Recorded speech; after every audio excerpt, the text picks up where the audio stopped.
Mga kahuwan, handa na ba kayong marinig ang pinakahihintay nating balita tungkol sa bagyo ngayong araw na to? Tara, panoorin na natin!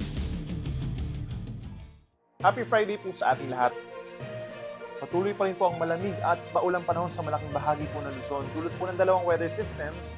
Una na dyan ay ang northeast monsoon pa rin or amiha na siyang umiigit ng malakas dito sa may northern and central Luzon, habang ang shear line naman o yung linya kung saan nagtatagpo ang malamig na northeast monsoon at ang mainit na easterlies ay siyang nagpapaulan din po dito sa may eastern sections ng Luzon. Habang yung easterlies naman po o yung hangin galing Pacific Ocean ay siyang nagdadala pa rin ng fair weather conditions plus mga pulupulong ulan at mainit na panahon sa malaking bahagi ng Palawan, Visayas, and Mindanao.